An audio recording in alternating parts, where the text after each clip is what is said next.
You are now entering a dangerous liberty zone where God-given natural rights are held sacred and exercised. This is your warning. Tyranny, fascism, and censorship will not be tolerated. Ideas will be exchanged freely. Rigorous debate and open discourse is encouraged. If you are weak and your beliefs are fragile, you should leave now. Prepare yourself. We are now live on the Dangerous Liberty Podcast.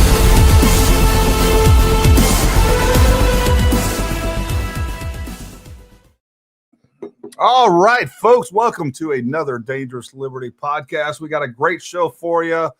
I want to say hi to everybody out there. Hope everybody's having a wonderful Thursday. I want to say hi to everybody over in the comment section. We got Michael Hen, we got Spook, we got Dark Watch 479, Tina Clark 7145, Summer 8337, Lori Matthews, always good to see you, Lori Werewolf 6. Whole bunch of other folks. Melissa Walker, of course, I can't say hi to everybody, but we had Gray Hughes in the chat a little while ago. No, you're a liar.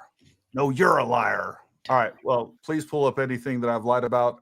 Feel free to go through my content because I've been going through Candace's content, and I can tell you there are lots of lies. There are lots of contradictions. There are lots of deceptions, and we're going to go through some of those tonight. I've been working on a video, and I'll probably even show a couple of clips from the video where I prove this stuff, and we're going to show you what evidence actually looks like. Evidence saying my sources only is not evidence. Feels and vibes, they're not evidence. They're not logical. But we'll get into all that. But without further ado, what I want to do is bring in Natalie Denise. Natalie, am I saying your name right? That is correct. I feel like you're Thank you for having me. No. Thanks for coming on. Just so you guys know, I saw Natalie. She was putting out some really good content. As a matter of fact, I actually included a short that she made for X into the video that I'll be publishing tomorrow. I meant to get it published tonight. Just didn't happen. But I think you guys will find that interesting. And again, solid proof that Candace is intentionally lying on many different topics. But Natalie, if you will, just take a minute and introduce yourself to everybody and tell them a little bit about you.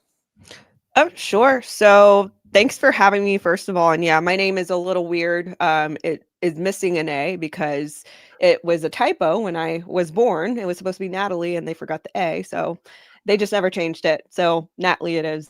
I am a YouTuber. Unfortunately, I'm super shadow banned right now. Originally, I did research conspiracy theories, especially back in the 2019-2020 era, when those were very sensational. And, that really transpired over the years. I kept researching until some of these conspiracy theories kind of just hit a dead end, and it wasn't backed with anything sensational, and I accepted that. So I went on hiatus, and now I am back, with the recent tragedy of Charlie Kirk being murdered, and just the inspiration of his life and how he stood so hard on his faith. That's what kind of got me really charged up to come back and just charge our modern day pop culture with a Christian perspective. So now I'm back on YouTube. Before YouTube, though, I've spent a little over a decade within the anti-trafficking volunteership industry. Lots of ministry outreach, street outreach, mentorship. And now I am trying to build up my own anti-trafficking organization. We did publish our first work a couple summers ago, on the anti-trafficking hotline, or the national hotline for anti-trafficking. And that took about almost 2 years of research. So now that we've did our market research on that, we are trying to build our own resource. So that's a little bit about me, and then just kicking butt on social media with the lies and the contradictions. That's where I'm at now. Well, we got plenty of material to work with. There's no doubt about it. Look, all joking aside, and I talk about this, very similar to you, Natalie. Number one, when I've been following Charlie Kirk for a really long time. I think the work that he did and the work that TPUSA continues to do is super important. I think TPUSA and Charlie Kirk were single-handedly responsible for us beating Kamala Harris. And there's good proof of that. He's attributed with 2.5 million votes, Charlie Kirk and TPUSA, and we beat Kamala Harris by 2.3 million, and I think that 2.5 is probably a little low. And more importantly, though, what Charlie Kirk and TPUSA did was they created a revival for conservatism across our youth. And that is huge. Even when I was growing up, everybody as teenagers and things like that were definitely much more liberal or a little bit rebellious against their parents or whatever else. And he made being a Christian cool again. He made being a conservative cool again. And what we're seeing is a dismantling of that with zero evidence, by the way. And thankfully, TPUSA put out a response to Candace today. It was actually yesterday, and I guess Candace has acknowledged that response, and apparently is going to go on to a live stream. And I'm looking forward to her sitting there and accusing them of murder and all the other things that she has accused them of, and seeing their response. But what has happened and what Candace is doing is, I think, is damaging our country. It's definitely damaging the chances. I don't care what you think about Trump. All right, there's a lot to criticize for sure. It's 1,000 times better than having Joe Biden 2.0 in 2028. Right. And that's what's happening. That's what we're moving towards. So, and it'd be look, I think if TPUSA and some of the things that they said were legitimate or had evidence to back them up, I don't think either one of those are true. And, it'd be another thing. And I'd be right there criticizing them or whatever else. But almost everything is just wholesale fiction and defamation, by definition. So I'm just glad to see people like you having the courage to stand up and get out there and point some of these things out. I've been doing it on X, and we're seeing other people do this because it's so important of what's going on. And I was kind of like the same. TPUSA basically said, we thought it would die off. People would come to their senses. And I kind of thought the same thing. So I avoided that fight for a while, but they're not. Like, we literally have a Candace cult because here's the problem. You can't ask questions of Candace. You can't demand evidence of Candace, even though she demands evidence of everybody. It's such a double standard of what's going on with her. And then the attacks, you and I were talking about that a little bit before this.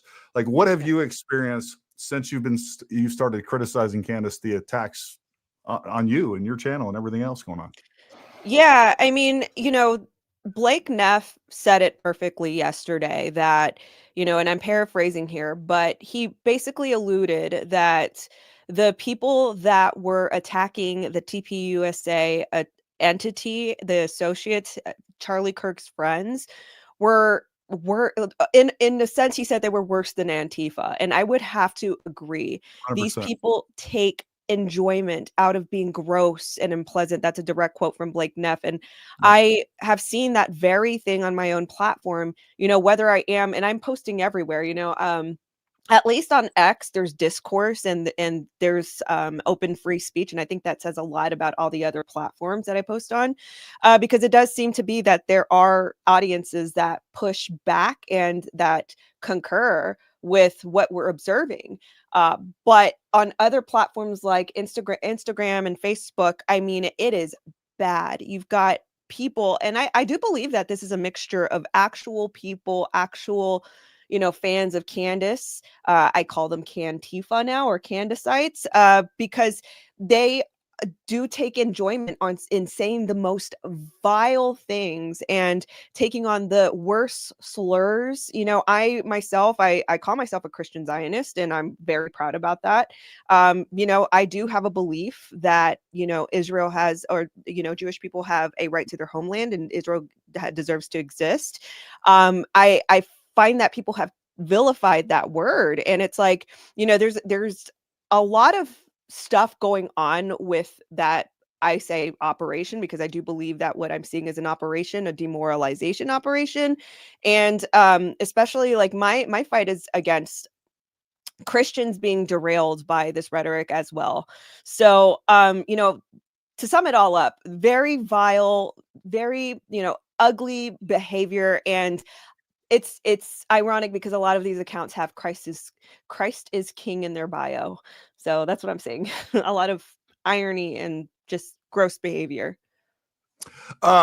Folks, I forgot to kind of lay out number one, the format. I apologize, and some rules on this live stream. Number one, me and Natalie are going to talk for a while, just like a normal podcast. And after a while, the last half of it, we will definitely open up the floor to questions. We will prioritize super chats. We appreciate those that support this channel. As far as anybody on our channel, if you are using ad hominems, calling people names, or whatever else, you just get banned. If you're not adult enough to have a conversation and to discuss what we have, we want to include you in the conversation. And by the way, we recommend and encourage discourse and disagreement. All right. But what you're not going to do is we're not going to sit here and just call people names and things like that. So if that happens, my mods or myself will just block you, and you can go and put yourself in an echo chamber where you do whatever you do. Right. I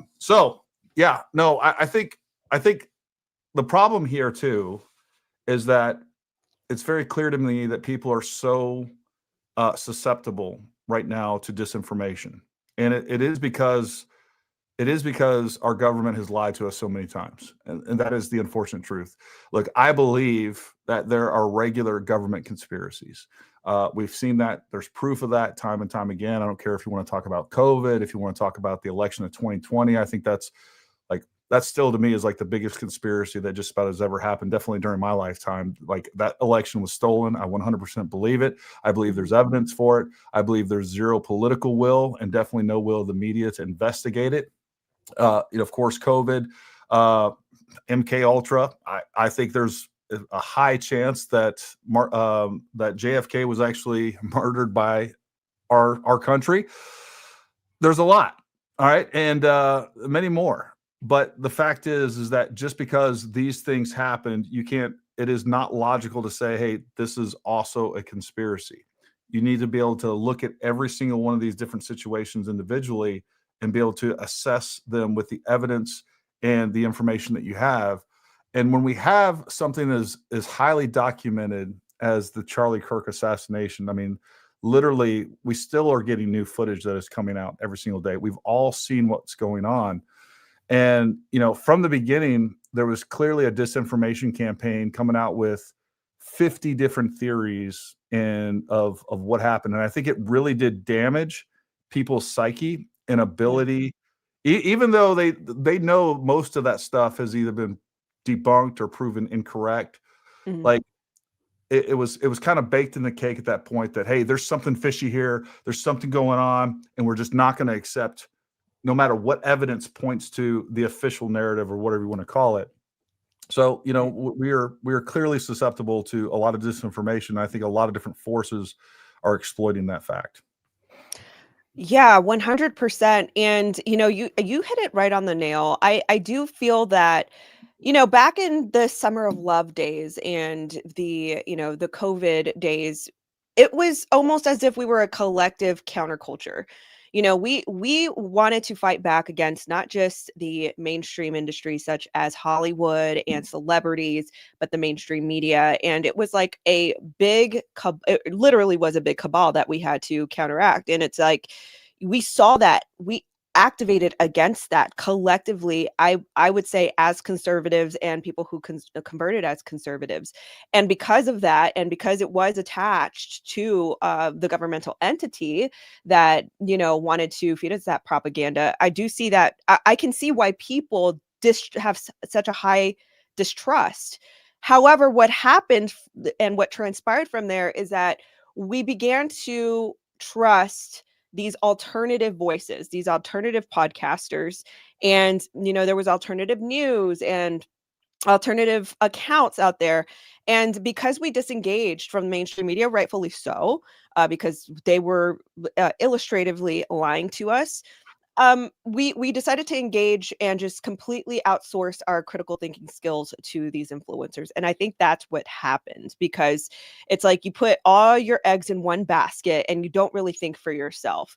When and I feel like part of that is spiritual blindness when you allow for somebody else to think for you, and they tell you exactly how to think. And I do see that is happening right now, and I agree with you. I concur with all of those conspiracy theories. I think you need to take them individualistically and examine them for what they are, because they have their own set of unique evidence, and it's not all one monolith. What has happened is because people have now engaged themselves and attached themselves to these alternative voices and these podcasters, then everything that the government has lied to us about, they're like, now you can trust us because we're going to tell you the truth. And I think that's where we're at now. This disinformation campaign, where we were able to see it for what it was back in 2019, 2020. I think those were like the golden years of like woke, like radical liberal woke. Yeah, I think And we all woke up. I think a lot of people did, for sure. yeah. Yeah. And I feel like the tacticians behind this information war got very clever, because I do see where, again, I saw conservative media, alternative voices, a lot of these influencers that you see that are pushing the Candace narratives. I've fought with them back in 2019 against the information war. So I've seen it, and it's like, now it's infiltrated into the conservative sphere, and it's like, how can you fight against your own side? But that's what happened to the left. The left didn't call out the crazies and the radicals, and that's why they imploded. And the same thing can happen to us if we don't call it out. And that's why I think it got to a boiling point where Tim Pool called out the conservative sphere and told them to call it out. Yeah. Yeah, the one thing I will say about the left is they know how to get in lockstep, and they're definitely much more monolithic, and they will put up with the problem with the conservative party, which is great, by the way, is that we eat our own, right? We are going to be more critical, or as critical, of the Trump administration as the left will be. And again, we kind of, we and all the politicians, and I'm not saying that we should get away from that, but that's just a fact that the left votes blue no matter who. But what the right does, if they don't have the perfect candidate all the time, a lot of them are just going to stay home. And for whatever reason, they're just not as engaged in politics. And I think Charlie Kirk did a great job of getting people re-engaged and getting them to see the bigger picture of what was at stake, because we have a lot at stake. And not only did Charlie Kirk get Trump elected for the second term, the other thing that TPUSA, and especially Charlie, was a huge bulwark and was the only major force out there stopping the trans ideology movement, communism, socialism. And I really do think that all of these forces are now working together with, I wouldn't even say directly with Candace, but I think they're behind pushing some of these narratives that we see, because it's damaging to America just for the chaos of it. And on top of that, it's definitely damaging the conservative party, which is the only party standing up against China and some of these other foreign adversaries in any sort of meaningful way. The Democrats talk a big game, but every time that they're in office, they just crumble. Like that's why we have NAFTA. That's why we have some of these trade agreements that are so damaging to the United States, and we've lost all of our production. They went overseas, is because time after time, both Republicans and Democrats, without a doubt, has sold out this country time and time again. But I will say the lesser of two evils by a long shot is what we have in the conservative party and what we have on the Republican party. So I don't know. I think, like I said, I think this is super important. And I think just for the sake of truth, these things need to be discussed, because as we move into, and we're already seeing it, we have, AI, we have all these bots, we're being manipulated by algorithms to see what it wants us to see. And look, I really do think, I don't know what your thoughts on this, Natalie, but I really do think that there is a huge push by Google, and I have some thoughts on maybe the motives. They're pushing Candace and her followers and people like that are pushing these conspiracy. And I think part of it is definitely it's more entertaining. It's sexier than the truth.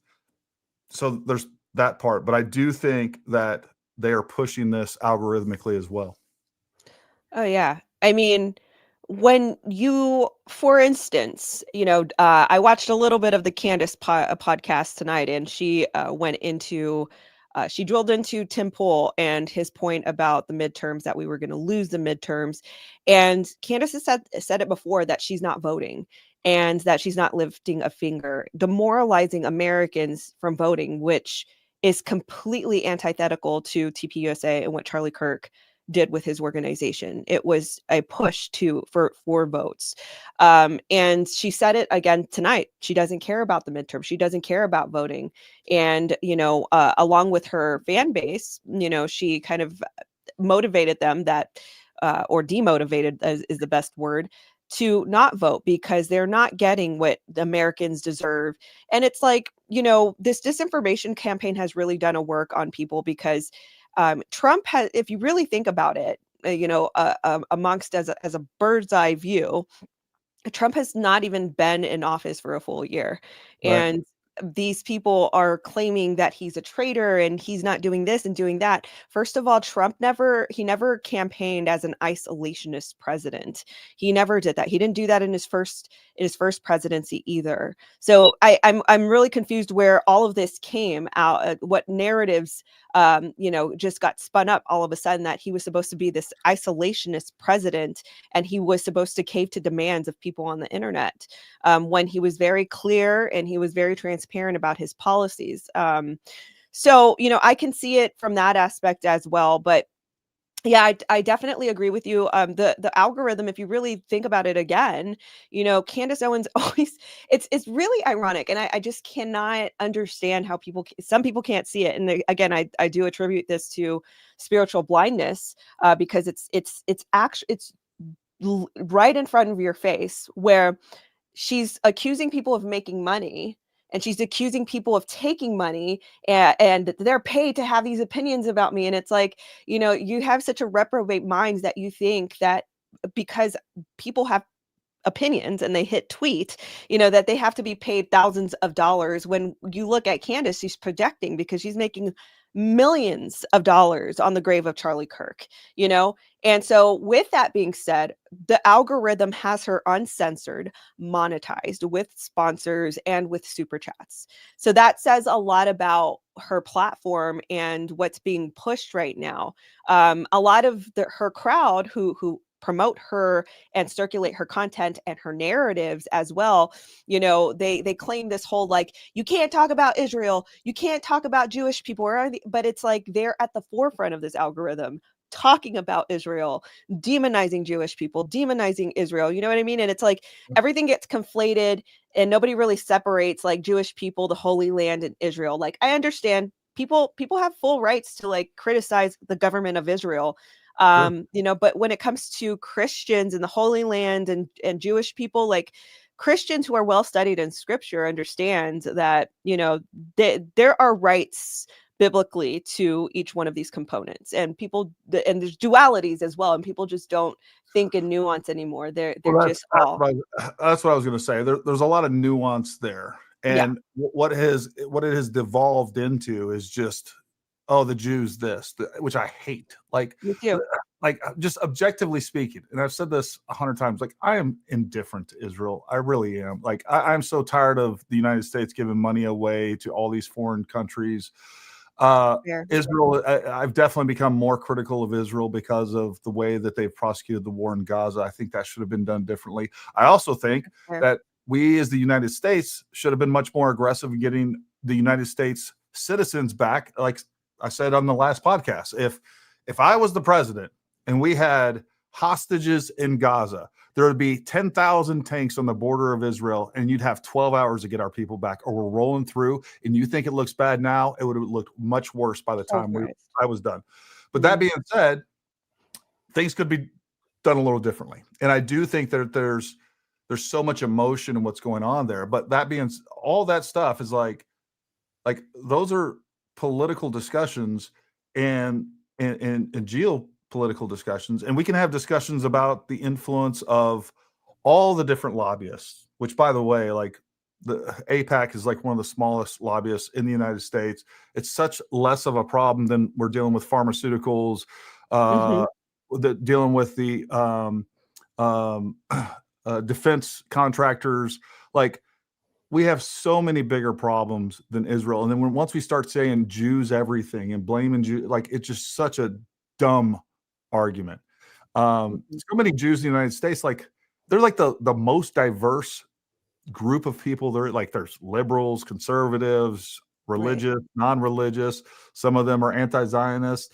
Like it doesn't make sense. And it's just like everything else that Candace does, it's completely incoherent. And that was one of the biggest. I just sat back and I didn't really pay attention to Candace for like the first month. And then I started getting snippets of, because I don't watch her show. I have been watching her show religiously. I sat through like 2 days. I went through like 8 hours a day of watching her show, and that was rough.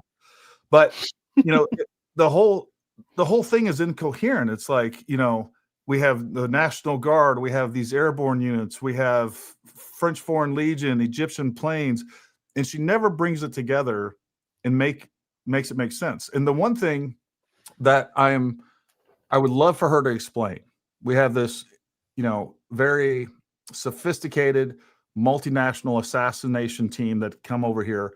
Like, explain to me the how, because you have yet to do that. I don't know where you think the shooter was.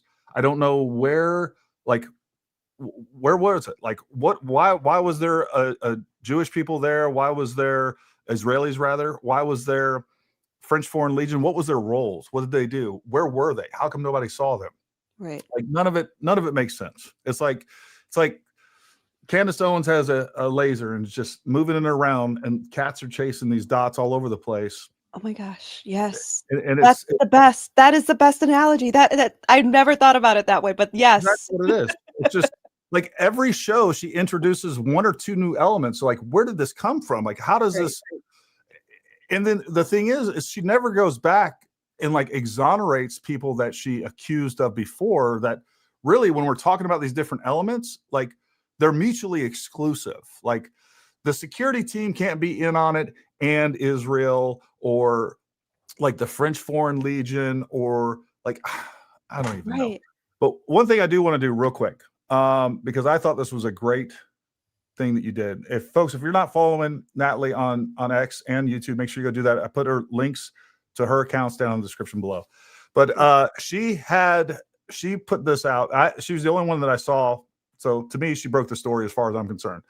But this was a great little video that she put together that I want you guys to see. Wait the hell a minute. So right before Thanksgiving break, you guys know what Candace posted, this elaborate plot by foreign governments, including the Macrons, the French government, and one Israeli, apparently, that planned to assassinate her. Very, very drastic claim. I mean, this is serious. So House and Habit posted this earlier today, that apparently Candace Owens, on this break where she went off air dramatically, apparently, allegedly, she went on vacation to Dollywood, which, by the way, is completely fine. I'm not coming at you for that. Enjoy yourself, girl. But you just claimed that an entire foreign government is trying to assassinate you, girl. Like, along with one Israeli, apparently, like, and you're at Dollywood? This is the text message that is attached to that photo. And it reads, "My daughter's best friend went to Tennessee for Thanksgiving. They spent yesterday at Dollywood. Guess who she ran into? Yep, Candace Owens, out in the open in a public place amongst claimed assassination attempts. Make it make sense." And yes, this photo is from yesterday. Oh my God. And if this is true, that her daughter's best friend just ran up to Candace Owens, that means that Candace Owens didn't have her security on her or something. You know what I mean? She wasn't high security, right? Is that what that means?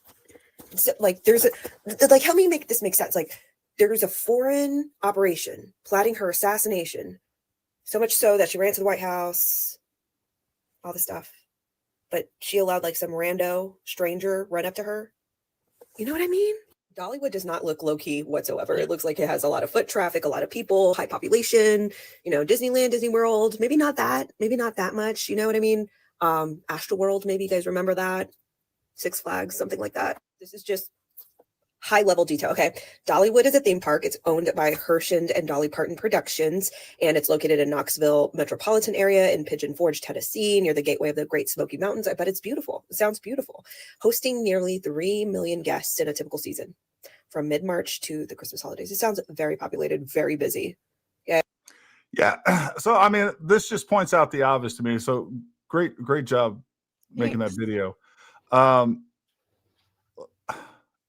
There's no way in hell that if I genuinely believe that a state-sponsored assassins were coming after me, that I would be in Dollywood with me and my family. I wouldn't risk that. It just, I don't think for a second that she believes that this threat is credible. We've seen no evidence of it. I don't know what else to say about it. That's for sure. Well, and she said verbatim on her podcast that she didn't go through a proper channel to report it to. Well, first she said that the White House had the details, but on her podcast, she said that she let the FBI and counter-terrorist organizations know, but through a text message. Like that was her method. That was the vehicle of her communication. There's no response, by the way. With no response. So yeah, I mean, I'm with you. I concur. Like if me and my family were out to like a theme park, I have little babies like her, if I had four babies and my husband and all these things like at a theme park, you wouldn't catch me doing that. That's her situation. And I saw from different comments, like I had people commenting on my Instagram and I believe on Facebook. And then I think I saw Ruslan, who is another YouTuber, who said that he also had confirmed sources that saw her. So there were all these witnesses peppered in that she didn't have security with her. I'm sorry, but that to me, that screams other things too. Like if you're making millions upon millions, are you just bankrolling this lawsuit? Like what is actually going on that you don't have a security team? Even being the number one podcaster, that reason alone, you should have a security team. Mm-hmm. So what's actually happening here? That you have your small babies, your husband at a theme park, without security, amid days ago, let's just say maybe even hours ago, you just had this international plot assassination scare by a League of International Assassins ordered by the Macrons. Just saying it out loud, it doesn't make sense to me. No. And somehow a French Canadian woman is involved too. Like, like if you're going to have the French Foreign Legion assassinate somebody, I don't know even why that they would need, like, they're under your command. You can just tell them if they're willing to do it, I guess. Like, I don't know that you need to pay them. Real quick, somebody was asking about some receipts. So I'm going to share with you guys a quick video, a portion of the video that I'll be producing and putting it out tomorrow. And I think it really does kind of highlight some of the inconsistencies that are very common in her episodes. Let me get here real quick and I'll play this for you all with a video. By the way, I'm sure you caught this, but no, there's old footage of Tyler Robinson. Hold on. Let me get this one for you.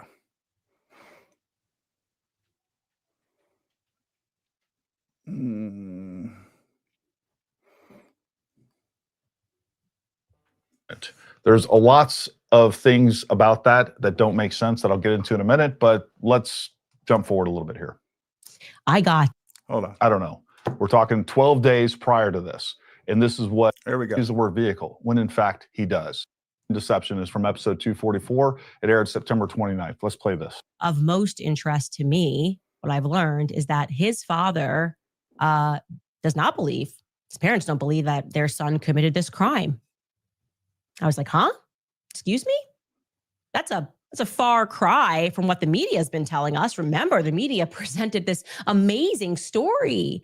The father realized his son was guilty, so it goes, right? And then he phoned over a friend, that quote unquote family friend informed the family. It was that in-between person that informed the family that Tyler had been identified as the shooter. It's a far cry from what the media has been telling us. Remember, the media presented this amazing story. All right, so who was this media that created this amazing story? So basically what she's saying here is it wasn't the parents that identified him. It was the family friend that said, hey, look, we've identified him. We think it's Tyler. He needs to turn himself in. But let's jump here to episode 237, September 17th. Just, I don't know. We're talking 12 days prior to this. And this is what Candace actually said to begin with. I have a source, and everything the source has told me that has happened when we were lied to publicly has proven to be correct. So I am very inclined to believe this source on a couple of other things. And when I speak also to Lance's family, they are confirming what this source is telling me. So we're going to go through this. All right. So she has a source that she has found extremely reliable. And on top of that, everything this source has said has been confirmed by other people. Let's see what the source actually has to say. So they released the photo. And then we are told, as my source initially told me, that it was the mother who recognized Tyler, and she phones him up. Tyler says, Mom, I'm sick. She doesn't believe it. She loops in Dad. Okay. Okay. She does more than loop in Dad. And we're going to talk about that in a second. But look at what she's saying. Just 12 days prior, she said she has a source that confirmed that the mother saw the surveillance footage, recognized her own son. It was the parents that recognized her own son. And she didn't just loop in Dad. She showed the father, Matt Robinson, the surveillance footage of the suspect that the FBI released. And let's read the charging documents. This is the official charging documents. I have them right here. Her reliable source altogether just to change the narrative. So they released that Candace and her reliable source confirmed. But here we are 12 days later, and she's contradicting her reliable source altogether just to change the narrative. So they released the photo. So that's just one example, folks, of where she completely changes the narrative against the sources that she originally reported. Her source actually stated, her source is the one that stated that the mother confirmed that that was Tyler Robinson in that security footage. And then 12 days later, she said, no, he wasn't ever there. He wasn't ever there. We had the source confirm it, the charging documents confirm it, and yet she completely changes that narrative 12 days later because it's convenient. That's just one example of many, a way that she has continued to manipulate and lie to people time and time again. Yeah. Yeah. And continues to compound these lies and derive she makes up new lies every day. And you know, that's Candace, right? That's if she's going to do that on her own platform, then she's doing that on her own platform. For me, it's downstream her fans and people who continue to perform mental gymnastics to cover for her and her lies. I think today has been like a very telling day because even what she said to Blake Neff of TPUSA, pick a place, pick a time for the offered debate or the offered live stream to debunk every single one of her lies or her claims. We'll just call it that. And after saying pick a place and pick a time, they do. And she's like, not like that. I want to do a live stream. And it's like, you know, I have this own conspiracy. It's funny because it's like I am watching the conspiracy. It's like she has all these other conspiracies. I'm watching a conspiracy where this is like another mass psychosis that she's causing on a mass audience. And you know, I also wonder, like, what's detailed in the Macron lawsuit is, you know, who controls her, you know, her partial to her entertainment business, and it's her husband, George Com is the business. And so it makes me wonder, like, who really is staffed at her podcast? Like, who writes this? Because you and I both know, as content creators, to gather all of this research, to illustrate that research in either audio visual or pictures, however we want to tell the story, that takes a lot of time. And, you know, especially if you don't have help and people are not helping you with the research, that takes a lot of time. So Candace Owen, I see it as physically impossible, especially being a mother of 4. She can't do this all on her own. So I'm wondering who actually writes her podcast, if there is indeed a writer. I do think that she has a teleprompter in front of her. So, I wonder all of these things. And then there's a part of me that also has a little bit of empathy. Like maybe it makes more sense that she's being fearfully controlled. Maybe, I don't know. I don't know. But there's definitely something a lot more produced than what a lot of people perceive. Yeah, no, according to her, and I only know this from watching well over 20 hours of her episodes now, she has a team of 4. Mm, And I never got if that included her or she has 4 other people. But mm, I mean, I don't know. I mean, she's clearly reading the teleprompter. That entire hour-long episode is typed out prior to. That takes a lot of time, a lot of work, and I'm sure a lot of coordination doing. Uh, you know, I would look, because I really liked Candace before all this stuff went down. I think she was a great conservative voice, going back 2 or 3 years ago before she did start getting weird. Once she started going off, and look, I actually was cheering for her on the Macron case. I don't know if it's true or not that Bridget Macron is a dude or was a dude. I love that thought because I don't like the Macrons. I don't know if it's true or not, and I think it's fun to hopefully she comes up with some. And I was all into it. I'm like, oh, hopefully she'll come up with some stuff. We'll prove it, and that'll be a funny thing.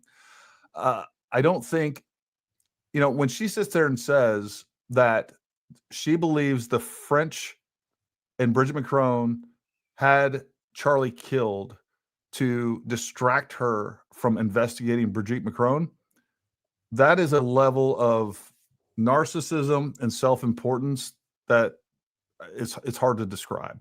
right. I think it's so ridiculous that the world famous investigator Candace Owens is so important that Brigitte Macron is going to have Charlie Kirk killed to throw her off the case. I think it's ridiculous on its face. I don't know, but like I said, I think it's so important that we point these things out because she is tricking millions and millions of people. And Yeah. the problem here, folks, is that if you're gullible enough to believe her nonsense with zero evidence and a completely incoherent narrative that has gone on for 3 months, then you will believe anything. And that's literally a national security problem here in the United States. You will be tricked into voting certain ways. You'll be tricked into voting for certain laws. You'll be manipulated in ways that you can't even imagine, that you are being manipulated just with your algorithm and social media as it is. But when someone with a story with so little depth as hers can trick so many people into believing this nonsense, it really is concerning. I think it's something that more people need to speak out about. Yeah. I mean, like I said, I see this as a bigger operation. I see a lot of Americans demoralized. I see, it's funny because it's more than her. The people that promote her are somewhat okaying the radical Islam. She herself read the Quran on her podcast. Kind of just normalizing it and in a way coinciding it with the Christian faith, which we're not the same, it's just not the same faith. I see that the influencers that she also sides with, like she recently did a podcast with Myron Gaines. His real name is Amru Foodle. He is in my personal opinion, another provocateur who is also trying to infiltrate that culture along with Sneeko. It's like to me, there's an entire ecosystem, if you're really paying attention to these groups online, that are trying to influence and infiltrate the conservative sphere, and unfortunately it's been working. Yeah, I think look, there is a Islamist bend to this without a doubt. And I think it comes down to the enemy of my enemy is my friend. And when you have someone like Candace Owens speaking out against Israel, because look, folks, you can think Israel's evil. I don't care. I really don't really care what you think about Israel.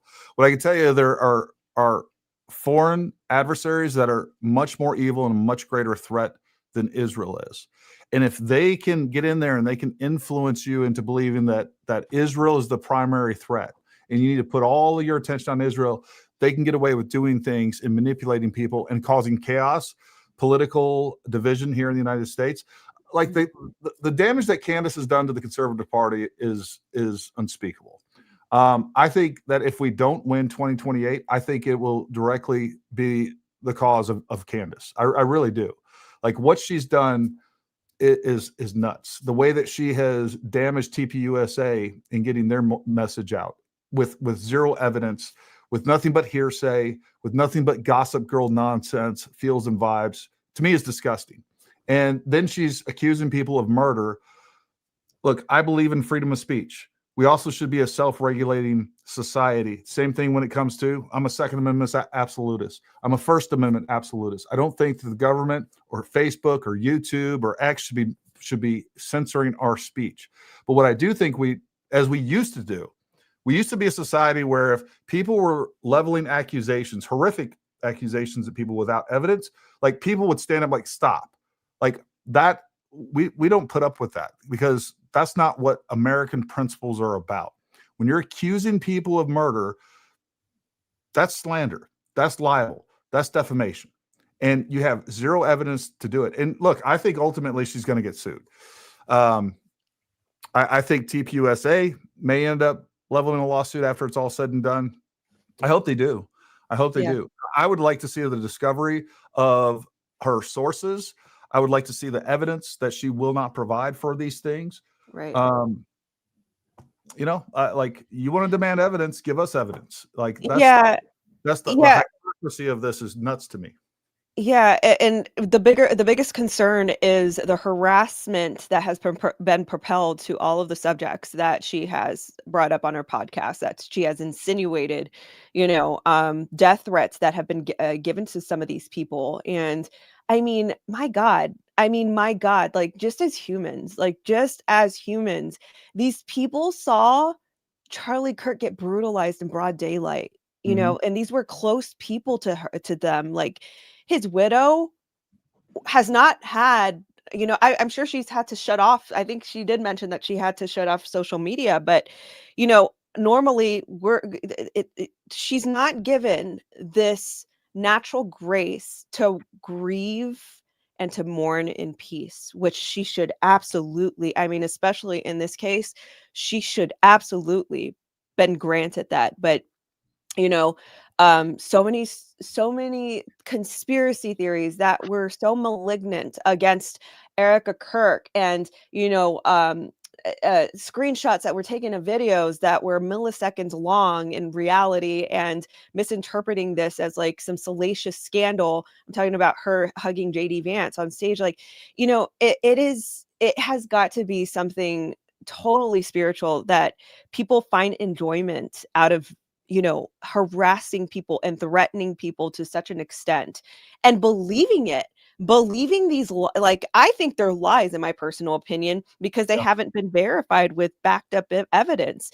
So, I feel like all of this sensation is very harmful, and it's malignant because it is causing a lot of harassment.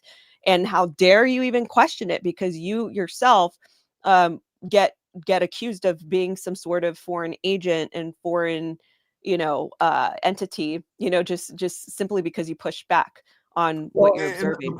The problem is so many of her accusations aren't even logical. Right. The idea that TPUSA would kill Charlie, like Charlie is TPUSA. He built TPUSA from the ground up. That was his legacy. That is his legacy, and she's destroying it. Like, he was TPUSA. He is, he's the one, he is the cash cow. You're not going to kill the cash cow. Like, it doesn't even make sense. And because they're trying to say, which come to find out, according to Blake yesterday, they said, look, all of our 990s are in order. Like, all of this speculation, this outside accounting that nobody has any insight to their actual books or anything else. They're going off of flimsy tax records and all this other stuff and trying to make accusations out of that when it doesn't even make sense. And then they switch to Israel, and then they switch to again France, and like it doesn't even it doesn't even pass the logic test at all. And yet Right. people will believe it because it's fun, it's interesting. And what it's turned into is this, choose your own adventure murder mystery series made for Lifetime that people tune in every night. Like, oh, what's new? What's happening? And it's sick. It's like you're doing that on the grave of Charlie Kirk and at the expense of his friends that watched him die, and then Right. picking apart things that happened, just like you said, picking apart the things that happened, like, and it's an extraordinary event that none of these people have ever experienced, ever expected to experience, and you're criticizing them because you don't think they acted like they should have in this traumatic event. Like, I'm sorry, but F you. Like, you are such a piece of garbage to sit there and do that to people. Like, I don't even know how. I don't understand why so many Americans would take her seriously, would believe this stuff. It's mind-boggling to me. And like you kind of talked about a second ago, I have been ever since I started my channel, I've always been political. I've always talked about conservative politics. I have never been attacked and accused and been, exposed to like these smear campaigns where you got Baron Coleman and some of these other people like saying that I was Googled by Israel, that I have, that I was given $10 million from Israel at some point. Like, F you people. Like, Yeah. I don't even, I would literally die before I took money to change anything that I believed, or would never take money to say something that I don't believe in. Like, it's the most disgusting thing that I can even think of. And for you to accuse me, and by the way, without ever pointing out one thing that I've said that's a lie, without ever even coming back and arguing the points that I've made and other people like you have made, like, that never happens. All they do is accuse you, try to, reputationally damage you so that people won't listen to you when they never argue the points that you're trying to make. Oh yeah, I mean it's indicting your character, and thinking that you're going to be demoralized and into not speaking out about it anymore. And we talked a little bit about this before the live stream, but I was targeted with a slander campaign before, this is nothing new to me.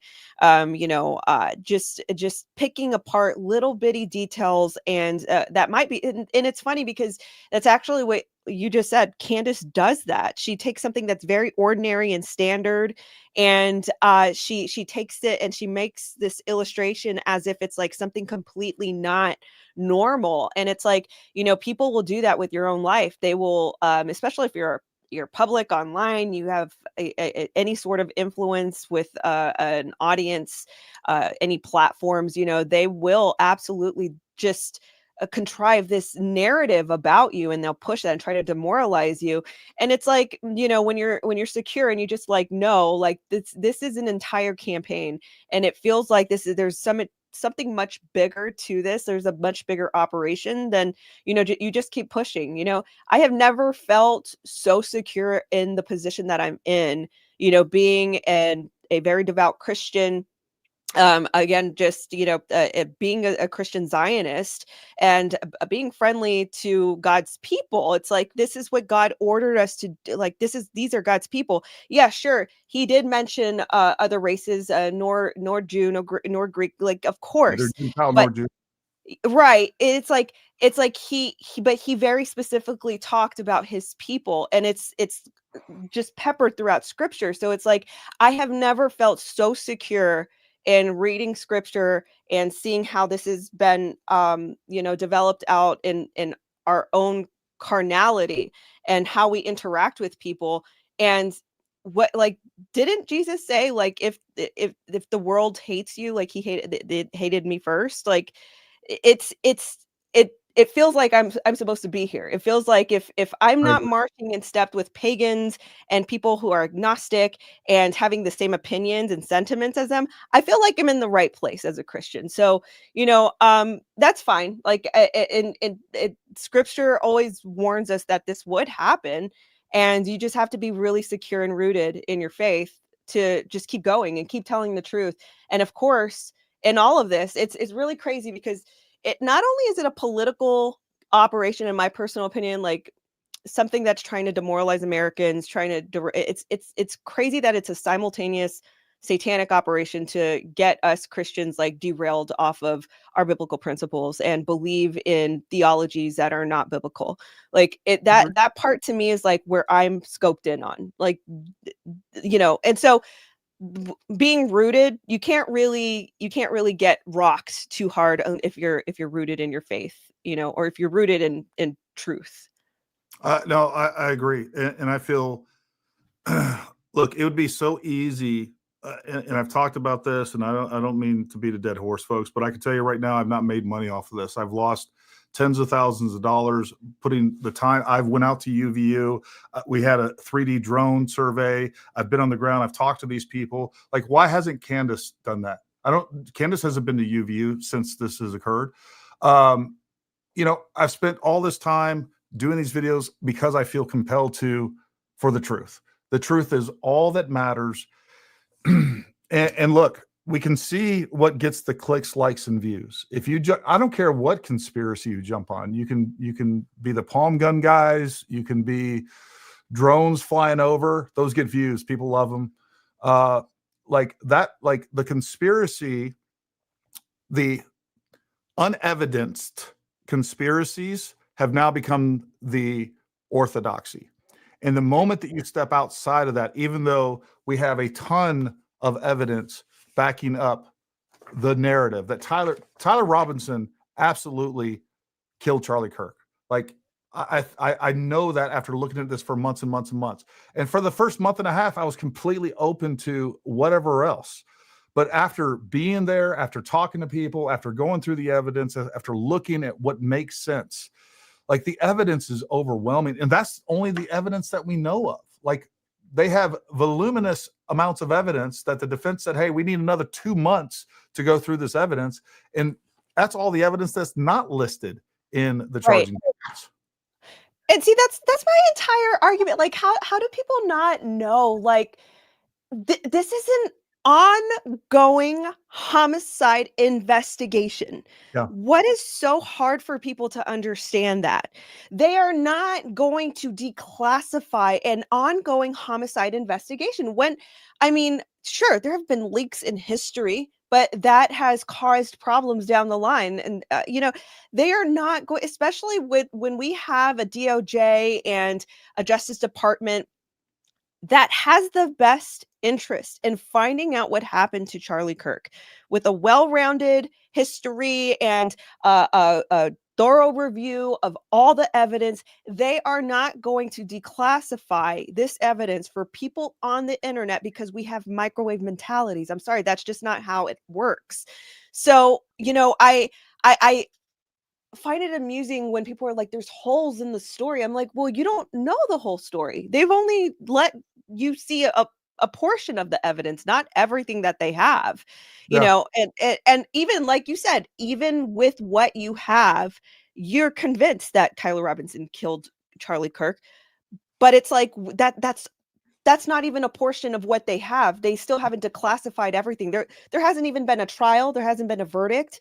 So it's amusing to me that people feel entitled to such detail when also it's like you would be causing a misjustice, if that were to happen, if there were leaks or if they were to declassify this prematurely, that can cause a mistrial. Like, are we not concerned about that?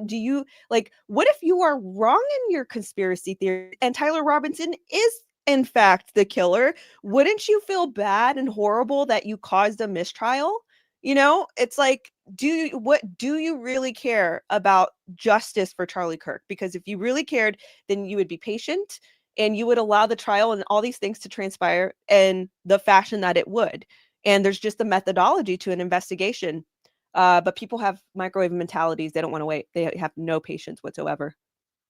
Yeah, no. And the problem is, this is the real problem is people's minds were so warped within the first 2 weeks of this that they won't accept anything beyond that. They won't accept anything that the government says. They were convinced that, this was AI video, which wasn't true, that, all of these things.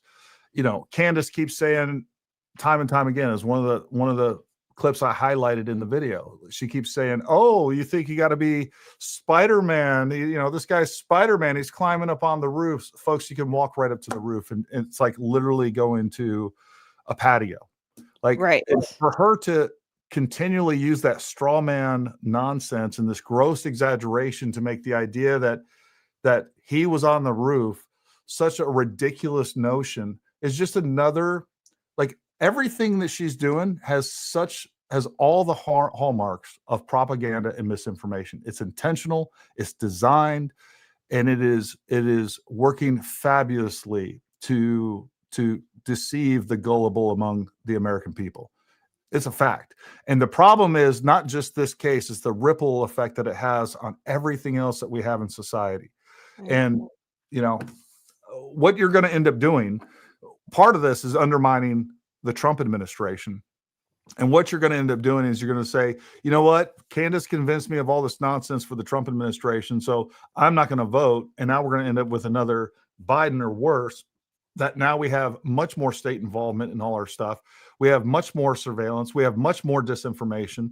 You are trading something good for something much worse, all because you were deceived by Candace Owens and all of her minions.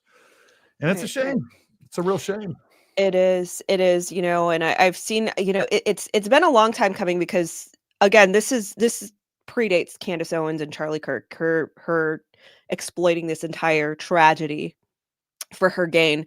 I've seen it all year, ever since Trump was inaugurated. There was this influencer campaign that was developing out to undermine his presidency and to turn people against his presidency, and especially what happened. Hold on real quick.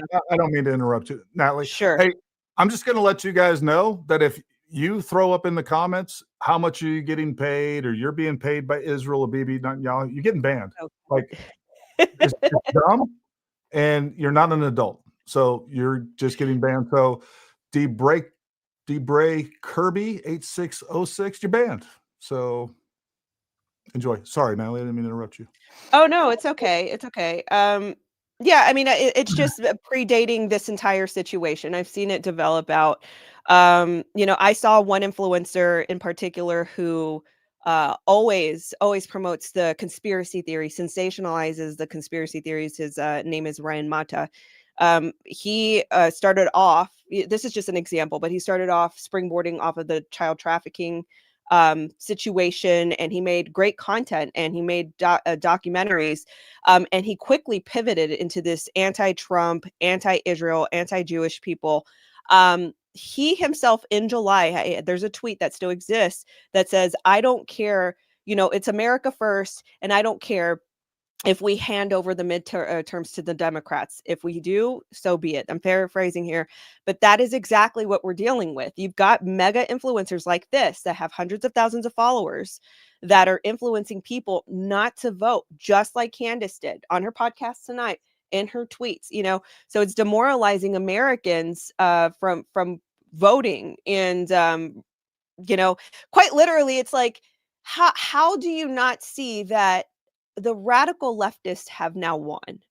They spent years and so much money in trying to psychologically manipulate people, and they won. Congratulations, they won. They are now turning people against the Trump administration, and they're dancing. I'm sure they're dancing because they found a clever way to do it, and it was to infiltrate the conservative sphere. So yeah, I think that this is a matter of, and I really hope, I really hope that there's some sort of, I don't know, like report or something that comes out to point the light to this situation, because it truly is a national security measure, because it's influencing people away from American values, and, it's welcoming infiltration openly.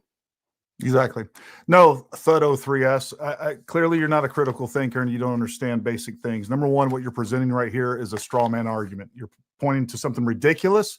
What I'm telling you, and I've said multiple times on this podcast and even tonight, you have to weigh every piece of evidence. I don't believe the FBI. I don't believe our government. I don't believe anybody. I definitely don't believe Candace, and I don't believe any other social media influencer out there either. What I do is I take every single individual situation, and you have to weigh the evidence and use logic, reason, evidence, and just good old common sense, and then you can come up with what is most likely the truth. When you sit there and use logic like, oh, JFK was assassinated, so therefore Charlie Kirk was assassinated. That is stupid, it's illogical, and you are a dunce. That's being a dunce. And you are gullible, and you are primed to be propagandized and tricked by not only our government, but other governments and other political actors as well. So that's what I'm telling you, is you got to use some common sense and some logic. And what I'm telling you is that the evidence for Tyler Robinson being the killer is overwhelming. And by the way, there's nothing even close that comes to with the amount of evidence, the video footage, everything that we know. There's nothing that comes close to having even a little bit of evidence. There's so much evidence. For those of you who believe in this other stuff, not only are you believing it without evidence, you're believing it in spite of evidence against it. And that's why it makes zero sense. Like when we go through this, here's just some of the evidence we have against Tyler. He confessed to his parents. They're the ones that turned him in. If his parents didn't believe that he was guilty, they would immediately have told the media.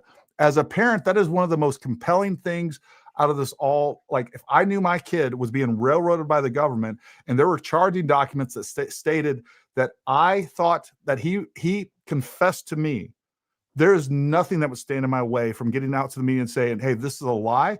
My kid is being railroaded to the death penalty. Nothing would stop me. Tyler's father identified the gun. Tyler's fingerprints and DNA were on the gun, the trigger, the spent cartridge, on the unfired cartridge, on the towel, on the screwdriver.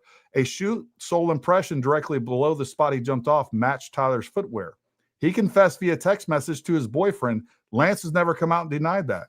A forearm print from the shooter's perch matched Robinson's as well. There were targets that had been shot that were found in his apartment where he was preparing for this assassination. The charging documents state that the police reviewed the surveillance footage. They saw the individual move out to the camera's view for a short time. The camera again captured the individual running across the roof, then low crawl into the area where the UVU officer recognized where the suspected sniper had dropped into a prone position. After a short time, which matches the known time of the shot, the individual rose and ran across the roof to the northeast. That's just a little bit of this. So for you people that are saying they don't even have the footage of him taking the shot, they do. You just haven't seen it. They have tons more evidence that proves that Tyler was the one that killed Charlie Kirk.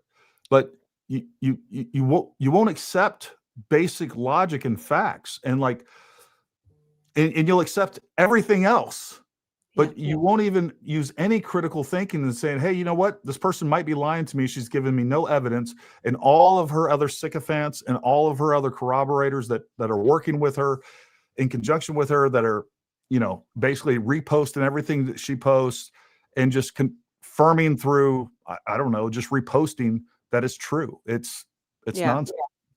Can I also just insert that applying your critical thinking skills to the idea that also not only has President Trump, had a small time in office, but also Kash Patel and Dan Bongino has also, think about all of the compounded corruption, and people never think about office politics ever. You've got to go through levels. You've got to get permissions. You've got to get certain people fired. You've got to have enough proof to fire this person.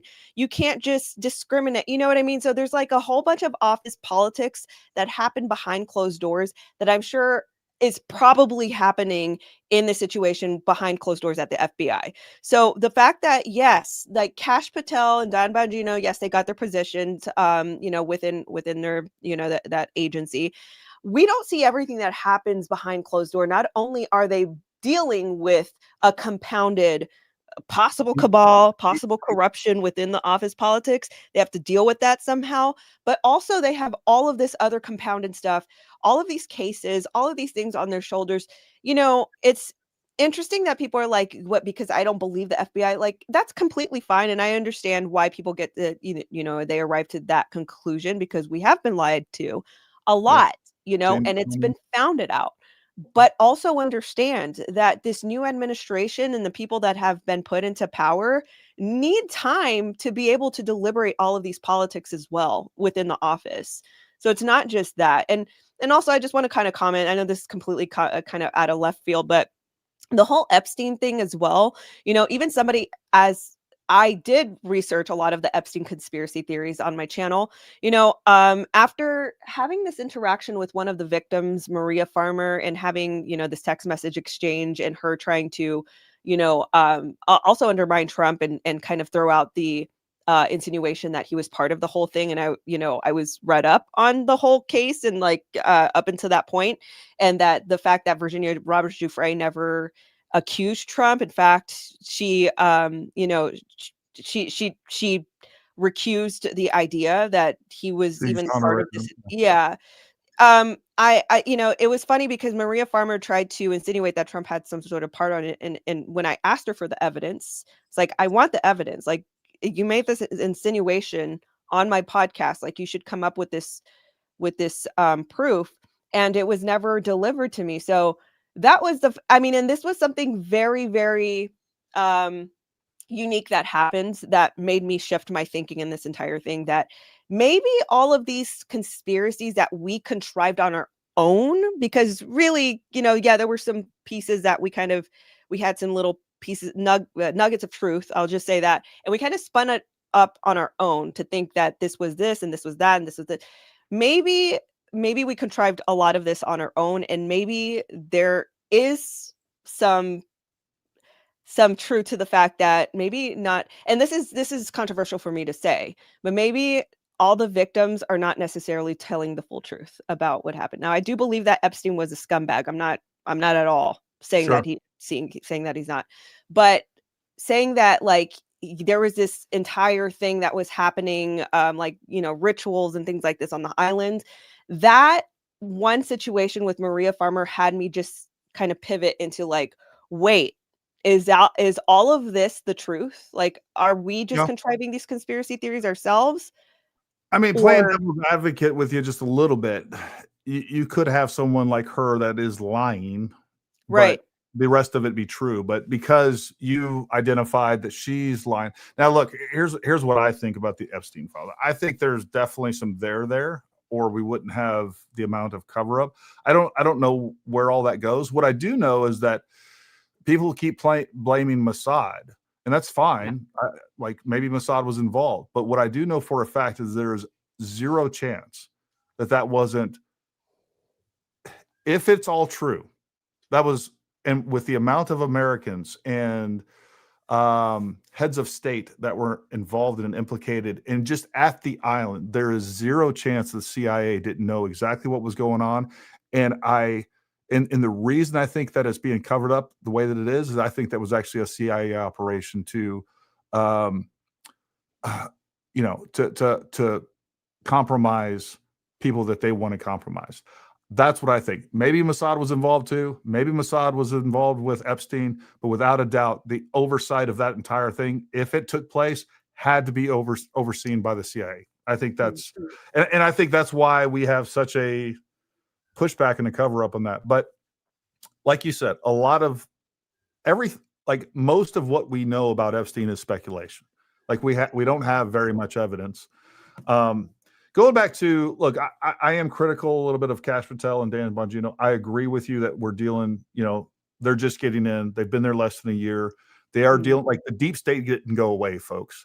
As a matter of fact, I think this whole Candace Owen things, I think it's partly ran by the deep state. The deep state didn't go away that was doing all the indictments and everything against Donald Trump and all the misinformation against Donald Trump and the Steele dossier. What they realized is that direct approach didn't work. And I think they've shifted their fires, and now we're going an indirect approach. And I think there are elements of that within this entire thing that, look, I think the intent behind this is ultimately to undermine the Trump administration and undermine its power and political influence in general. I do want to address this comment real quick. She's on my channel, but she's talking to you, I guess. Says, I wish you did more shows, Natalie, about the children again, instead of what Candace is doing or saying.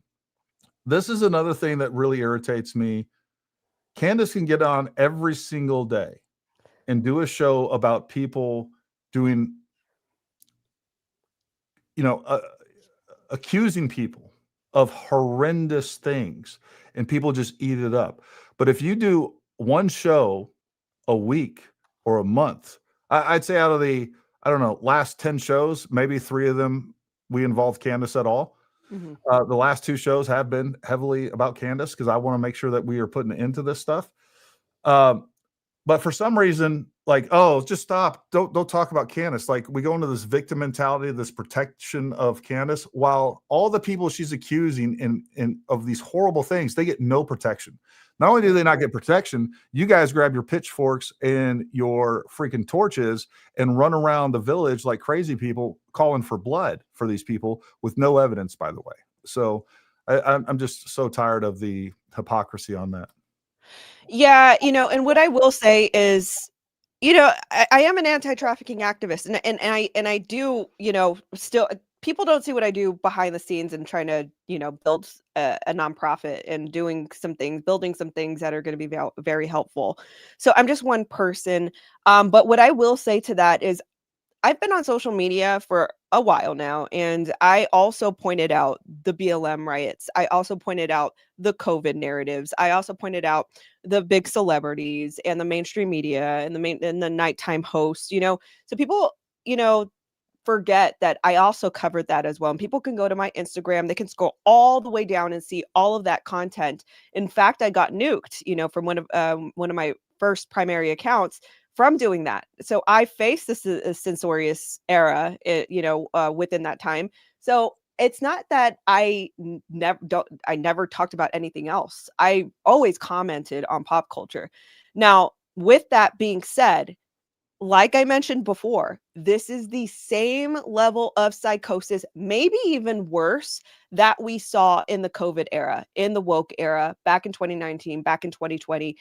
So this is a sensational era for me that I just can't look away. It's like we're living through another woke era, and you see all of these riots happening, and you're just not saying anything. Like, that's not what I would do. And this is just unfortunately, it's just within our side, and unfortunately Candace Owens is the ringleader in this entire phenomenon. So, just like I wouldn't shut up about any what I witnessed in 2019 and 2020 and the woke era, like the wokest era, I can't shut up about this because I feel convicted and I feel led to speak out about it, especially when it comes to, once again, her derailing Christians. So, I see this phenomenon. I feel led and called to make content to point out the truth and point out contradictions, just as I did back then. So I'm going to continue doing my work simultaneous to all my other work with anti-trafficking. But I also concur with you. Like, I find it interesting that she's allowed to just run amok and talk about whatever she wants and accuse whoever she wants and run these podcasts every day. This is just another phenomenon where I feel led to call it out. It's just as simple as that. I agree. 100% couldn't agree more. Exactly. When I saw lies during COVID, I called it out. Same thing. I've talked about January 6th. I think that was absolutely a conspiracy. I think that was a false flag operation. I think we had government provocateurs out there. I think that the 2020 election was absolutely stolen. I think it was a extremely organized and sophisticated voter fraud. Like I always say, I'm still I'm only 30% convinced we actually even landed on the moon. There's definitely government conspiracies. I believe them, but they're also, look, the government lies, but so do a lot of other people. And when we are at a state that we're at, there are foreign adversaries and definitely political adversaries that are going to take advantage of it and exploit the situation. I think that's what's happening. And I think at a minimum, Candace is being used and she herself is being exploited as a tool for this. And people with really bad intentions for America are jumping on in the wake of her and pushing that thing. And I think Google's one of them. I think Google is so anti-American. I think they are firmly embedded with China. And I think they're one of the greatest enemies of this country. And I think that's why we see the narratives that we are people are being pushed, that are amplified on social media. I think that's why we see the search, information and what we get from Google. Look, we're being manipulated left and right, and people got to wake up. And I don't really know what else to say. Folks, what we'll do now is we'll open up the floor to some questions for both Natalie and I.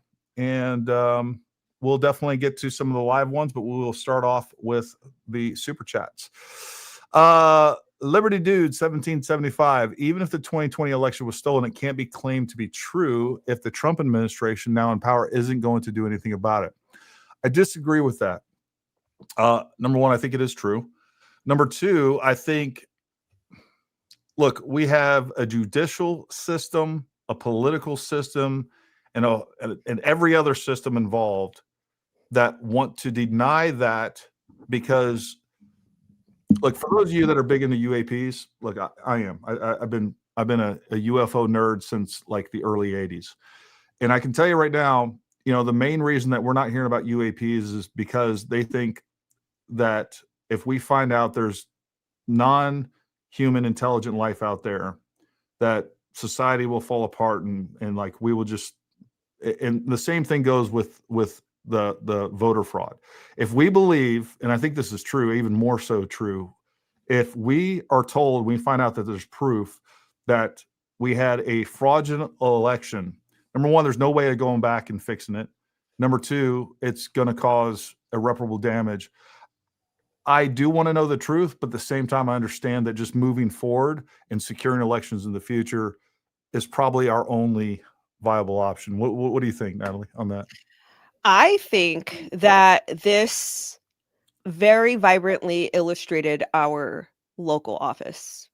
And he did that with COVID. I see that in COVID as well. Unfortunately, we had a lot of corrupt local governments around us, but I think that illustrated it. And I think that we need to correct our own backyard before we go, and then it'll be national. So I think everybody has a civic duty to, find out what your school board's doing, find out what your city council is doing, what they're spending their money on. Like, it starts with us, and we can absolutely have a part in that. So, I think that this illustrated how deep the deep state roots actually go, and that goes to our local office. So, and once again, that also, it goes back to this big influencer campaign. If they're demoralizing you from voting and from, your civic processes, then you've got to really question, like, does that feel right? Should I not look into my local government? Should I not look into my city council and what their budget looks like and what they're spending that budget on? What my school board looks like and what the curriculums are. Like, I think that this illustrates how deeply corrupt some of our local governments are. And I think it starts with us. So sure, yes, I understand that a lot of people are frustrated about the voting system. But also, you have to think the Democrats would not spend so much money to corrupt the voting system if it didn't work. So I think just a little perspective shift on that. I do understand that people view it a certain way, but I also view it in a way where we have our own civic duty to contribute towards the system and correct it. Yeah, no, I couldn't agree more. Mark Kevin, I think, left the chat, which is probably a good thing. So what are we doing here? Is it debunking Candace or seeking justice for Charlie? I think those are one and the same. I think at this point, you have to debunk Candace if you want justice for Charlie. She's destroying his legacy, destroying the people around him. Mm-hmm. And if you want to protect Charlie, you have to debunk and show that Candace is lying. I mean, I don't know any other way around it. Right. Thank you, Liberty Dude. We appreciate this. Candace is a distraction. Even you are following the rabbit down the hole. Why are we not screaming, investigate all the private communications of the F America Tour group, Discord, text, etc.? We know more than one had prior knowledge. Arrest more. I agree with this. There definitely needs to be more to look into. There was also like the Armed Queers group. There's some other things going on. And look, I do think that this could be, and we've talked about it multiple times on the podcast. I think it is much easier than we'd like to believe to identify, find, and radicalize people like Tyler. I'm not sure that Tyler was one of these people, but I do think there have been mass shooters and other people that have committed horrific acts that have been radicalized online and manipulated and weaponized online. And that could be from government entities. We know about MK Ultra, that didn't stop. Could be political entities, could be foreign adversaries. I think that is an aspect that needs to be looked into more. What do you think, Natalie? Yeah, I mean, again, I think that I mean, this might be oversimplifying it, but when we have a full evidence review, I think that this will be easier to illustrate. That's just how I see it. I think that we just don't have all of the details for a good reason right now because, of the standard methodology of an investigation into a homicide. So, I think it's just simply that we just don't have everything right now. And I think,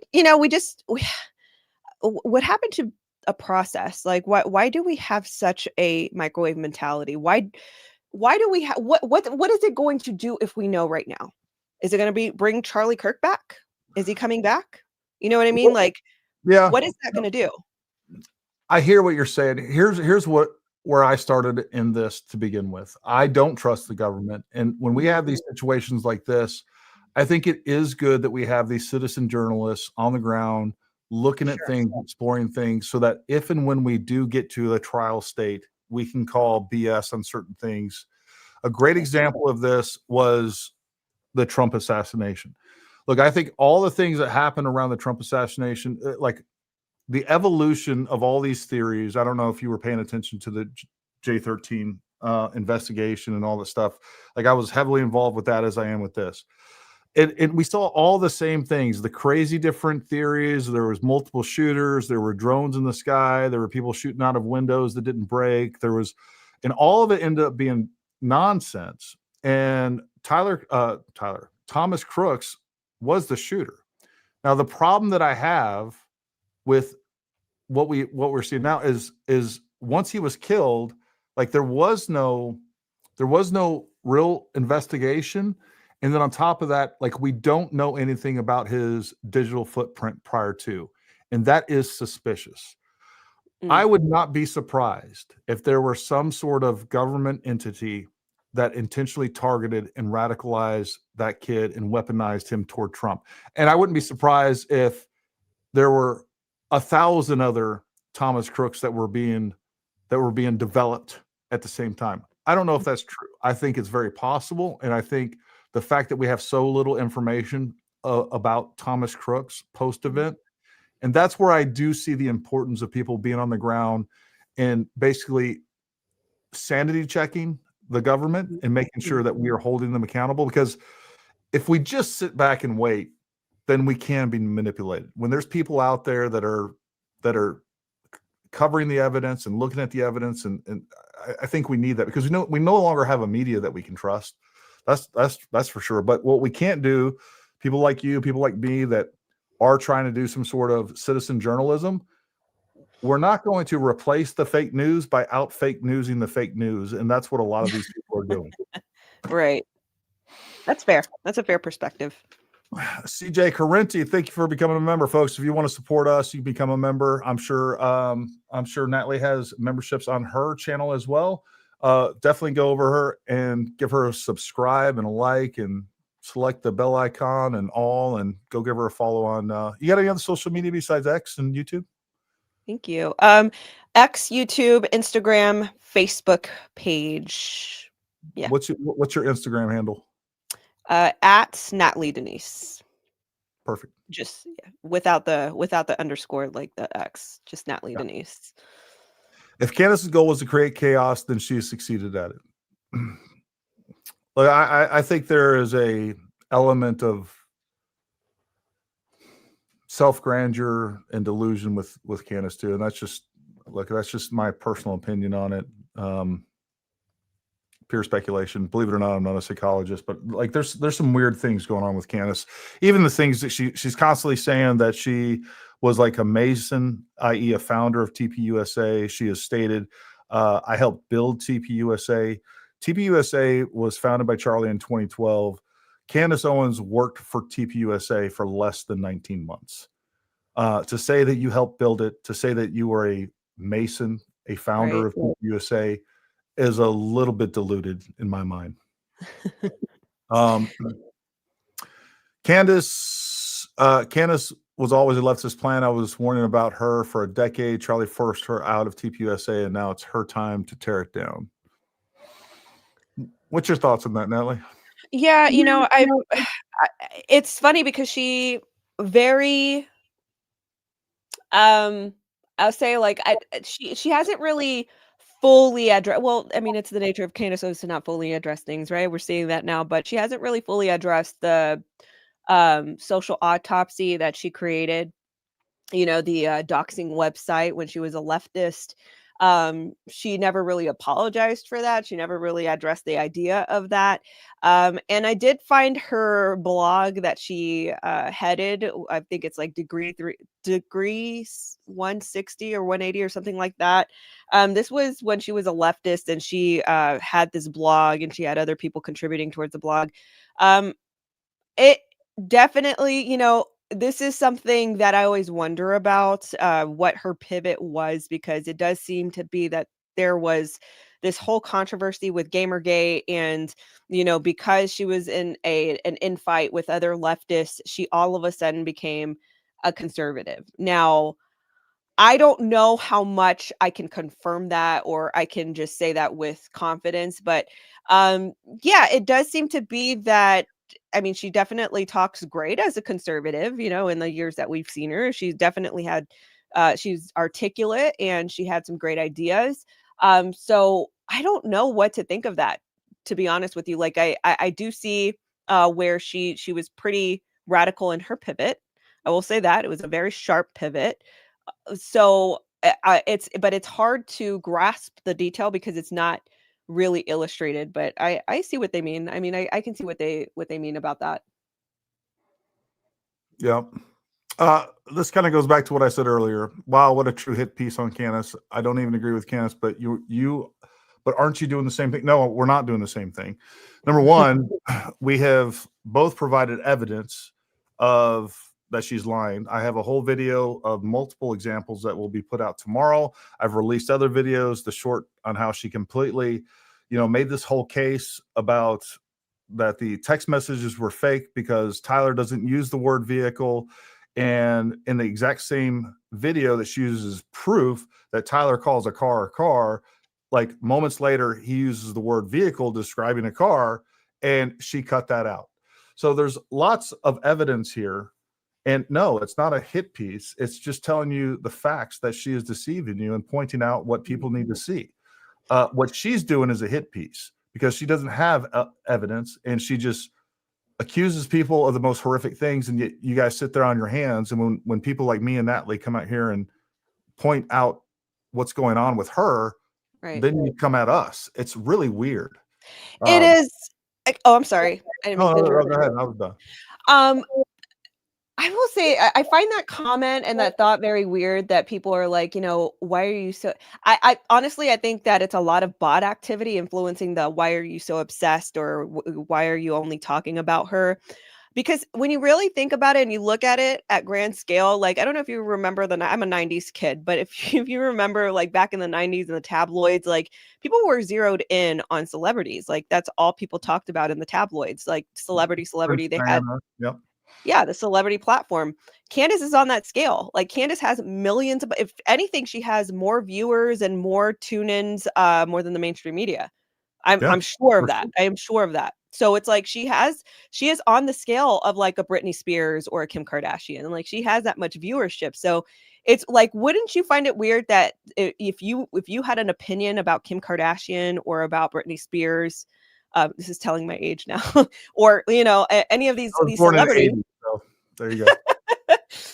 Wouldn't you find it weird that people would press you on like, why are you so obsessed with the celebrity? Well, it's like they have a big platform. They are these big celebrities. So, they are in front of everybody's face. Why would we not have an opinion, about what they're doing? So And I I mean, kind of really, view it that way. we're just asking questions. That's Right. all we're doing. That too. That too. It's on that scale, but it's also like peppered in with this is influencing a lot of people in their behavior in American, civic processes. So Yeah, no, 100%. Like again, she can accuse, she can demand, but anyone that does it to her is demonized, and it's crazy. MTX 485, thank you. The right lacks discernment to go from being lied to by MSM to being lied to by the new media. It's embarrassing. But if QAnon didn't embarrass us, nothing will. And that is a great example. That's something that I wish I would have put in that video, because I think about this all the time. But when I was shooting the video, I didn't think about it. Candace is the newest QAnon. It's I would the agree. exact same thing.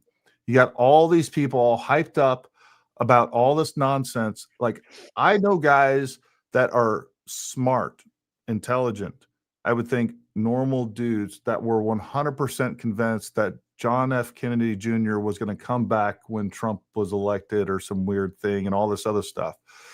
QAnon was definitely a psyop to damage the right. I don't know if you guys have figured that out. And Candace Owens is a psyop to damage the right. It absolutely is. It's engineered, again, like it's textbook psychological and information operations. Thank you for reminding me to unsub. The guest is blind and so are you. Use this $5 to wipe. CO is on to something. Charlie Kirk was assassinated. JFK assassinated. Again, just what a logical fallacy that is. But thank you for the $5. I appreciate you. Gray Hughes investigates in the house. Thank you, Gray. Candace Owens, who claims to have loved Charlie Kirk, is successfully destroying Kirk's turning point legacy, which is disgusting. Keep kicking ass. The truth is what we do. Candace tricks her viewers. I agree with that assessment. Yeah. What are the three biggest Candace has lied about, and what's the proof she is lying?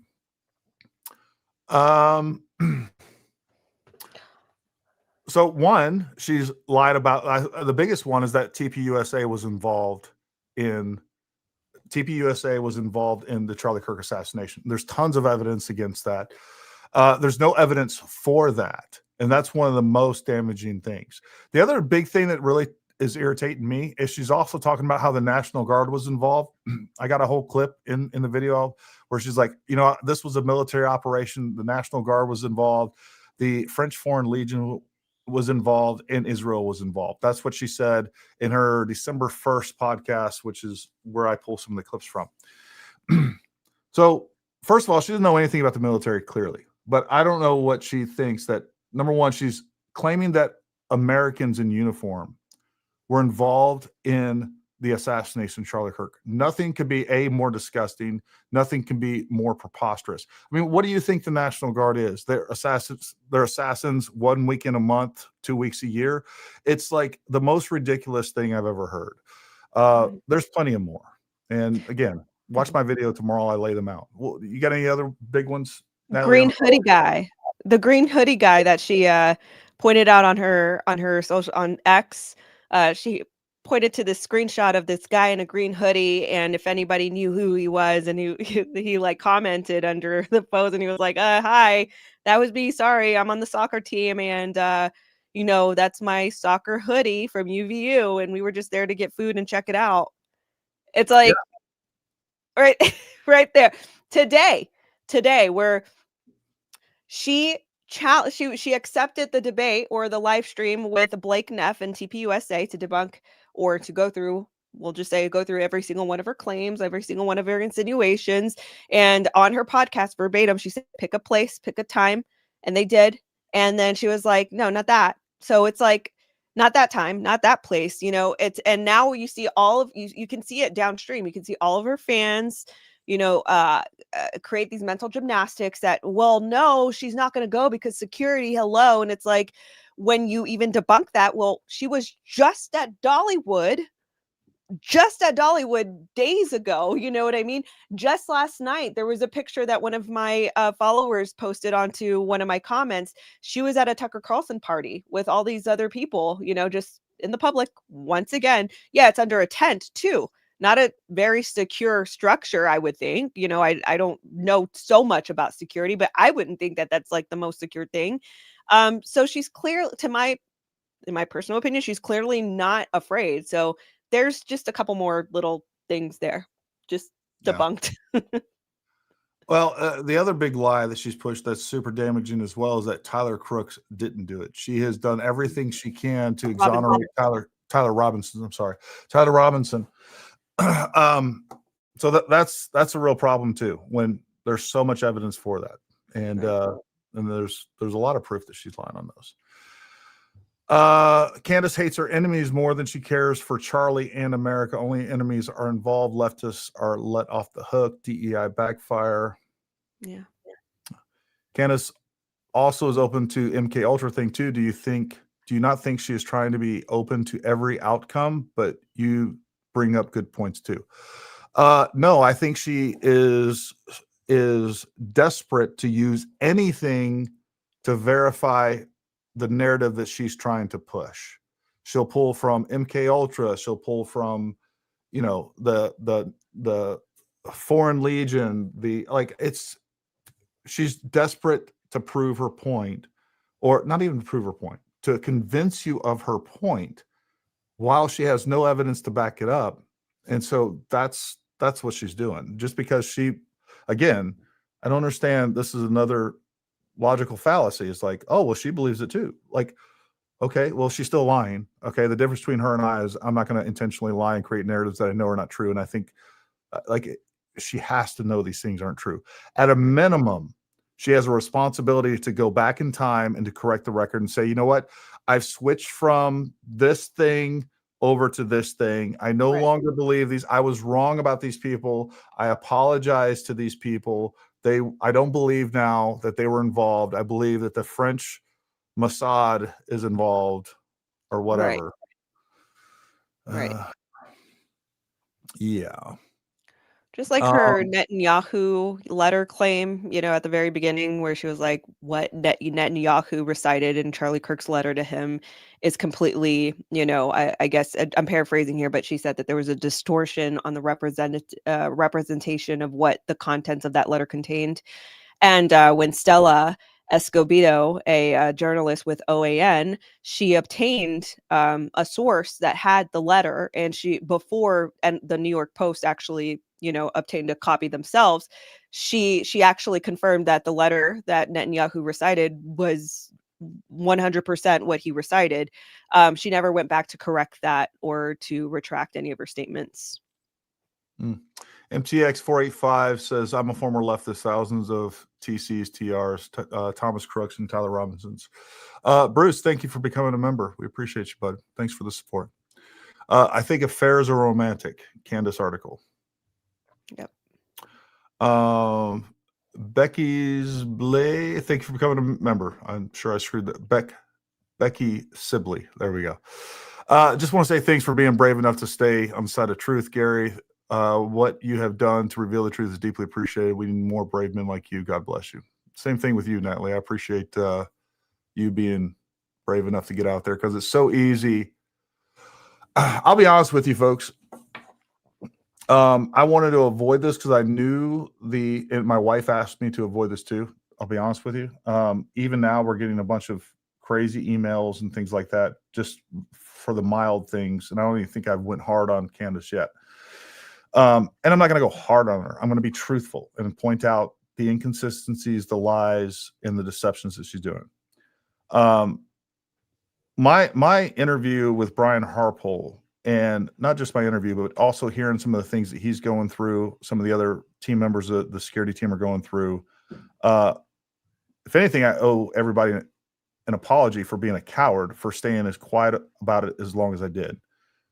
Seeing what the real pain that they were going through and the things that they were facing made me ashamed that I hadn't spoke out about Candace a month earlier, because that's about a month and a half or so ago is when I wanted to, and I should have, But I also, the other truth of this is I've tried to create like this coalition of people that you guys that have watched my show know. Like I've had people on that believe that that he had an exploding microphone on. I've had Zeb Boykin on. He believes he was shot from the rear. I wanted to create this, I don't know, collaborative environment to where we could get these people that I felt like were good faith actors and like just talk about like as friends that disagree. And I think that way we would combine our resources. We'd be able to sanity check one another. And like, why can't we disagree? But that's not what happens. Like all of those people end up going after you and character assassinating you, even though like I was trying to give a voice to everyone. And also like, I'm not so ego driven that I don't think that I can see things incorrectly. Right. So like having other people on that see things from a different point of view, I was hoping would highlight some blind spots that I may have. Like maybe I'm not looking at this evidence, or maybe I'm missing something that they see that I don't want to be tricked. I don't want to be tricked by anybody. So I need as many perspectives as possible. And then I can look at them all and assess what I think to be true. And that's another reason that, this is all one big psyop, is because that type of mentality will not be tolerated at all. Like the moment you say anything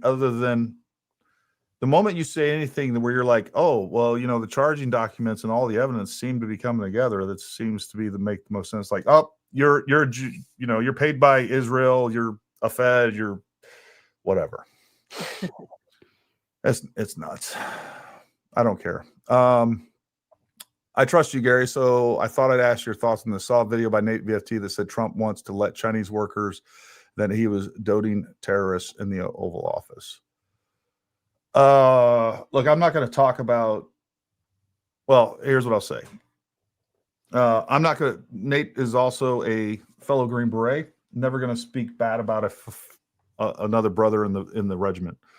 I disagree with Nate on a lot of things. The fact is like, I think every president has had bad actors inside the White House. Like the first step to solving a problem is diplomacy. And then, that's the carrots. And then later on becomes the stick. So I don't care if he had terrorists in the White House. Every president has, like, I think that's almost a non sequitur as far as I'm concerned. She lied when she said it was strange and corrupt that Macron's filed suit in Delaware, yet her business is incorporated in Delaware. That's why. That's very true. And then I guess, what was the whole thing where she had a source? She was like, I don't know. She ended up reading her own address, some address that she had, or her lawyer's address in Delaware on the air. Yeah, that was Jay Witt podcast that broke that. So he actually pointed out that she read out the very address that her lawyers were located at, and I made a joke. Maybe it's also Rodney Grill, which is also located in that building that has some sort of black operations going on. I'll try to get to some of the live comments as well. Both sides suck. How can you argue anything different? I don't argue that differently. And this is one of the things that conservatives are supposed to be, is conservatives are supposed to be known for using common sense, logic, and, just having a little bit more whatever, right? Both sides do suck. The left is trying to destroy America, whether it's the policies of all the stuff that's been shoved on us from COVID. They want to take your guns from you. Like we can go down the list. The trans ideology that's being pushed upon us and our kids. There is a lesser of the two evils. With that being said, I think we need to be discerning and make sure that we vote in the right people from local all the way up to federal. What's your thoughts on that, Natalie? Yeah, I mean, I think I think people have lost nuance in their thinking, and I think it's as simple as that. There is duality And I don't disagree. I don't disagree. I just think that people have kind of lost a nuance in their thinking, and as simple as that. That's my opinion. Yeah, fair enough. Let's see. We'll do like 2 more comments and then we'll get Natalie out of here. I'm sure she has other things to do. I'm just trying to see a good one.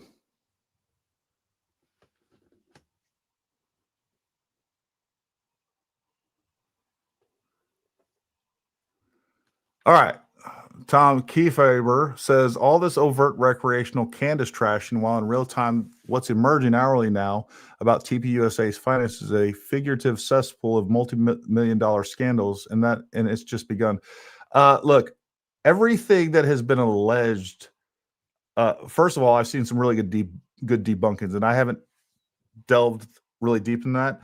What I can tell you is everything that's being alleged as far as TPUSA's finances are people outside the organization that have no idea what they've done with the IRS or anything else. And like a lot of the stuff that you can find, and I know this, I also have a 501c3, like a lot of the stuff that you find online about charities, like it's not up to date. You're sending it to the IRS. The IRS has to post this stuff. Like they don't always do that stuff. So like it's incomplete, and I think it's going to end up being completely incorrect as well. Blake addressed that to yesterday. He said that all of their finances were in order. Maybe that isn't true. I'm sure that information will come out. But what I can tell you is the information that's been being put out by social media, I don't trust it because I know it's incomplete, just because I know how the system works with that. What do you think, Natalie?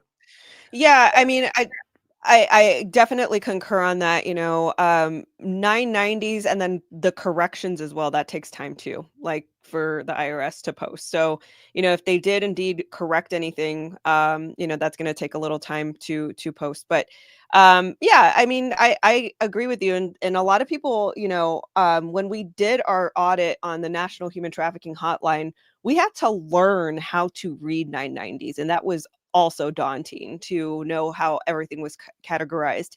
And with that being said, we don't see everything. We don't see the contractors or how they outsource some of this work to I don't know, like certain organizations or what. Like people think that they know what they're reading, and they don't necessarily know everything that's illustrated. So I think that 990s are daunting. I think that for something as big as TPUSA, especially that, I think Blake mentioned that they had an external auditor, audit their organization's finances.